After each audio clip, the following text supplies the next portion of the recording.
अस्सलाम, कैसे आप सब लोग। उम्मीद करता हूँ सब लोग खैरियत से होंगे, हंस रही खुशबाश रहिए।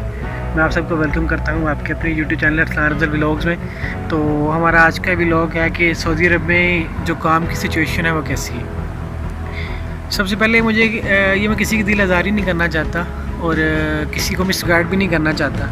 जो चीज़ें होंगी वो प्रायोरिटी पर रख के आपको मेन चीज़ें यहाँ की बताऊँगा। सारे जो मेन जो रीज़न है आप किस वजह से यहाँ पे आएँ और किस वजह से आप यहाँ पे ना आएँ।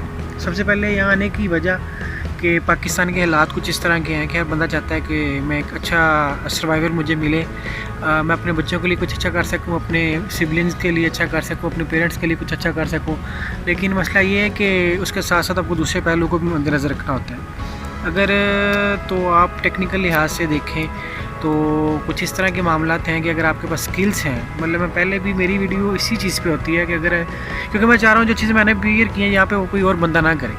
स्किल्स से मुराद ये है कि अगर आपके पास टेक्निकल काम है, आप मैसन है, प्लम्बर है, इलेक्ट्रीशियन है, उसके बाद टाइल पत्थर का काम आपको आता है, या फिर आप ड्राइवर हैं, या फिर आप फोकलिफ्टर चला लेते हैं, आप शावल ऑपरेटर चला लेते हैं, या फिर आप क्रेन चला लेते हैं, या फिर आप कोई इसके अलावा टेक्निकल काम कर सकते हैं, या फिर जॉब्स आ जाती हैं उसमें सेफ्टी ऑफिसर है, क्यूसी ऑफिसर है, या फिर आपके पास सिविल इंजीनियर है, या मैकेनिकल इंजीनियर है, या फार्मास्यूटिकल की डिग्री है, या डॉक्टर की डिग्री है, तो then you definitely come here. कोई मसला नहीं है, आप आ जाएं, आपको जॉब यहाँ पे मिल जाएगी। और इसके अलावा अगर आपके पास सिंपल एक स्टडी है, वो भी स्टडी जस्ट आपकी बुक स्टडी है, आपके पास कोई उसके रेलिवेंट कोई एक्सपीरियंस नहीं है या नॉलेज नहीं है, तो फिर आपको यहाँ पे मुश्किलात का सामना करना पड़ सकता है। सही है। तो यहाँ के हालात अब इस तरह के हैं कि लेबर भी यहाँ पे आएगी तो सर्वाइव कर लेंगे एज़ कम्पेयर टू पाकिस्तान। लेकिन बहुत से केसेस में ऐसा होता है कि जब बंदा यहाँ पे आ जाता है, वो किसी सप्लायर कंपनी के थ्रू या किसी और कंपनी में जब तनाज़ुल लेता है, तो वो कुछ मसले मसाइल होते हैं उनके। अगर किसी को सैलरी टाइम पे मिल रही है तो ठीक है, अदरवाइज़ होता मोस्टली यही है कि जो लोग किसी कॉन्ट्रैक्ट बेस पे आज़ाद वीज़ा पे आ किसी के यहाँ काम करते हैं तो उनके मसले मसाइल हो जाते हैं। वो उनको सैलरी नहीं देते, सैलरी देते हैं तो वो कभी कहते हैं जी आप थोड़े पैसे ले लें, कभी ज़्यादा पैसे ले लें, कभी आप नेक्स्ट वीक ले लीजिएगा, नेक्स्ट मंथ ले लीजिएगा। ये बहुत सारे मसले मसाइल हैं यहाँ पे। तो अभी ईद तक तो फ़िलहाल कोई काम नहीं है यहाँ पे कि मैं आपको कहूँ। हाँ, अगर आपके पास कोई अच्छी कंपनी है, अच्छी कंपनी से मुराद के जिसका एग्रीमेंट आप पढ़ सकते हो, वो आपके साथ डिस्क्लोज़ कर दें चीज़ें इसके बारे में कि इसमें इतना आपका अकोमोडेशन ये होगी, आपकी फूड के ये अलाउंसेस होंगे, हेल्थ इंश्योरेंस ये होगी। मोस्टली इन केसेस में ये होता है कि कंपनी आपको कोई फेक डॉक्यूमेंट्स जो लोग पढ़े लिखे नहीं होते उनको बना के दे देती है कि इतनी आपकी सैलरी है, इतना आपका फूड अलाउंस है और इतना ही आपकी इंश्योरेंस है।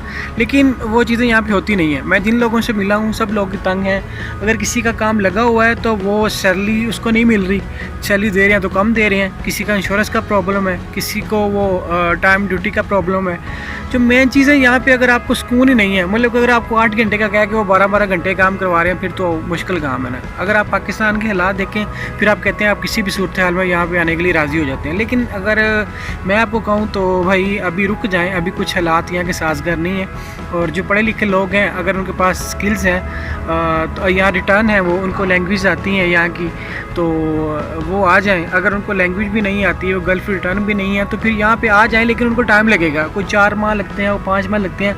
किसी की किस्मत ऐसी भी होती है कि वो एयरपोर्ट से लैंड करता है तो उसको आगे से उसका जो रिश्तेदार है या फिर कोई रेफरेंस वाला बंदा है उसके लिए काम ढूंढ के बैठा होता है। लेकिन मोस्टली केसेस में ये होता है कि काम आपको यहाँ पे आके ढूंढना पड़ता है। उसके लिए आपको 3 माह लग जाएँ, 4 माह लग जाएँ, 5 माह लग जाएँ। उसके लिए सर्वाइवल के लिए आपके बैकएंड पे आपके पास पैसे होना ज़रूरी होते हैं। तो मैं आपको मिसगाइड नहीं कर रहा, ना आपकी दिल आज़ारी कर रहा हूँ, ना आपको हर्ट कर रहा हूँ। जिन लोगों ने वीज़ा ले लिया चले वो तो ठीक है, और जिन लोगों ने भी वीज़ा लेना है तो खुदारा अपना एग्रीमेंट पढ़ के आइएगा, सारी चीज़ें जो कमिटमेंट करके आइएगा। मिसकम्युनिकेट जो बंदे आपको करते हैं, आप अगर आपको पढ़ा लिखा, आप अनपढ़ हैं, पढ़ा लिखा बंदा है तो उससे आप वो अपना एग्रीमेंट सारा पढ़वा के तो वो आप साइन कीजिएगा।